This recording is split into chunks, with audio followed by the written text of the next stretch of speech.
Hey you guys, I'm Phil Town from Rule Number One Investing, and today I want to tell you how to use shareholder letters to determine if the CEO of a company is honest or if they're full of it.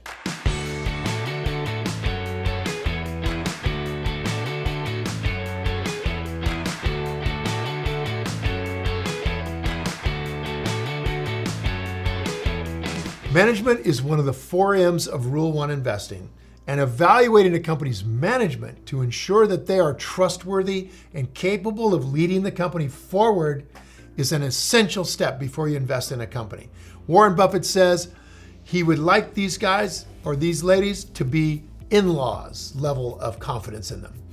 In-laws, like I want you to marry my daughter. That kind of confidence.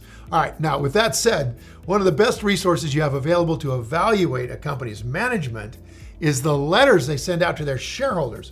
I recently had a talk on my podcast, Invested, with Laura Rittenhouse, who's my dear friend.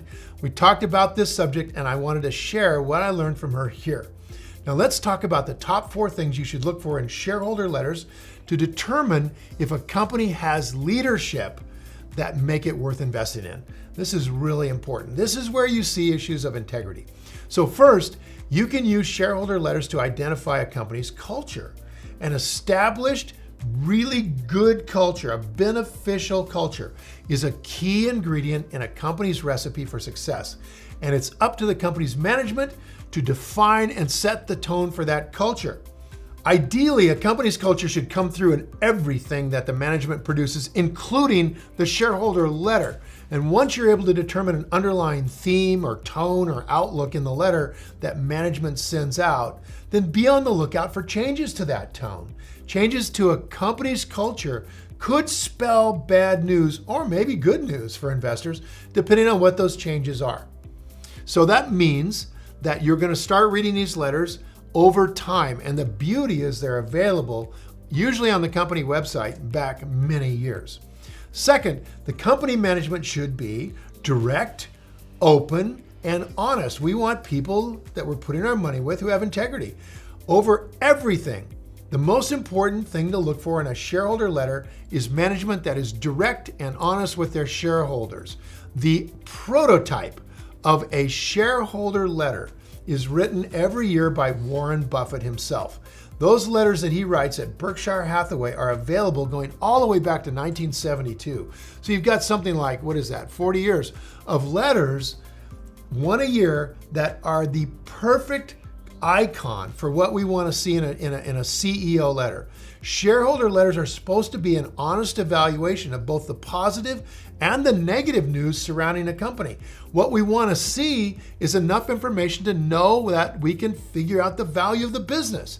But sometimes, way too often, dishonest management may use their shareholder letter as a sales pitch more than an honest evaluation. They'll gloss over bad news. They'll fill the letter with fluff and a lot of BS designed to make the company look appealing. In the end, though, the leaders who are dishonest with their shareholders are likely to be dishonest in other areas as well, and their companies are best avoided. So shareholder letters can give you a clue if these people are willing to come forth and explain that there were problems and they're dealing with them. If you don't see problems in a shareholder letter, I would really throw up a red flag. Third, it's important to watch for warning signs. Aside from looking for management that treats a shareholder letter like a sales pitch, there are several other warning signs that you need to be on the lookout for. All right, the first of these warning signs is writing that's vague or unauthentic. If a shareholder letter reads in such a way that it seems as if management is just kind of going through the motions, if what they're showing you is that they're really not invested enough in their shareholder letter to just produce a letter that's helpful and meaningful and helps explain the company to the shareholder or to the owners, then what's going on in their heads? The same goes for shareholder letters that are full of cliches. These things sound really great, but they don't have much meaning. Here's a few of them. Phrases like, "The future is bright," "Our employees are our greatest asset." What a bunch of hacked language that is. These are overused, they lack substance, they mean nothing, and once again they display that the company's management are kind of bozos. They're kind of just going through the motions in their shareholder letter, which means to me, they might be hiding something that they're afraid could leak out if they start to be coming forward with any kind of real information. That's a little scary, right? They're keeping secrets from the owners.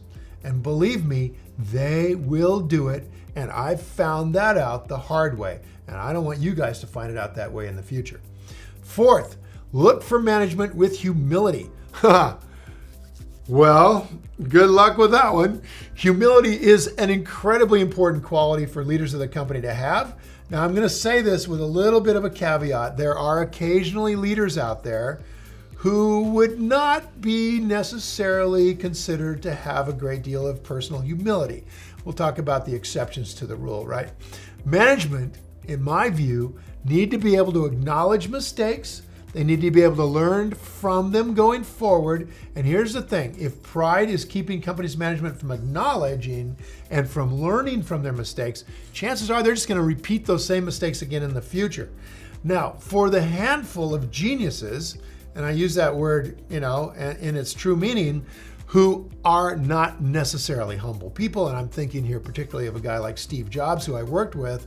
Steve, I don't think anybody's ever described him as humble, but I'm telling you, the guy made up for it with the passion that he had and his deep, abiding honesty in saying this is crap and this is great, and moving the company forward on that basis. So you got to watch out and just categorizing everything across the board. There are amazing leaders out there who are not necessarily humble. What we're looking for is that they're willing to be honest. Now look for management also that's willing to accept responsibility for mistakes and put it in their shareholder letter. Discuss what went wrong, explain how they plan to do better going forward. Again, Buffett is the prototype. I've seen him write in his letter, we would have made much more money except for the bonehead move I made doing this. The willingness to acknowledge mistakes in a shareholder letter is a great sign that company's management has a couple of things: enough confidence in their abilities to straighten things out, and enough humility to lead the company in the best way possible without pride getting in the way. Now, there's a lot of great examples of shareholder letters that highlight what it looks like when management gets it right. Some of the best examples of shareholder letters come from, often people who found the company. I'm thinking, for example, like John Mackey at Whole Foods wrote fantastically honest shareholder letters. Of course, the icon, as I've been saying all along, is Warren Buffett. Now, Buffett is the CEO of Berkshire Hathaway. This is his baby. He has all of his money invested. When he's talking about, having to use a computer to manage his stock portfolio, and Buffett said, yeah, well, I only have one stock, Berkshire Hathaway. So Buffett has penned, I don't know, it must have been pretty close to 45 letters now over the decades. And each of these letters kind of displays a very honest approach that you want to find in a shareholder letter. So you can look on these at the website, berkshirehathaway.com. Now, I'll tell you what, use those as a prototype, but it's such a high bar, you're almost never going to see almost anybody else putting out that kind of information on their shareholder letter. But still use it to kind of get an idea of what it looks like when a CEO is taking responsibility for errors. And when you look at your shareholder letters, watch and look at them over a long period of time. Go back 5 to 10 years and read those letters. They're usually only a couple pages long. Of course, Buffett's are like 85 pages. But read them all going forward, and you can see if the change in tone happens. You can see if they're avoiding, you can see if they're using cliches. You can see if they're humble. You can see if they're passionate. Now, I'd love to hear from you guys. Are you reading shareholder letters before you invest in a stock? Do you actually do your homework? And are they helpful? What do you think? Leave a comment below with your answer, and I'll be sure to follow up with you. And thanks for watching. Now go play. If you enjoyed this video and you feel it was valuable in teaching you more about how to evaluate company management through the shareholder letter, hit the like button and please share this video with your friends. And if you want more investing content, subscribe to my channel and don't forget to click on the button on the screen for a free gift. Thanks again for watching.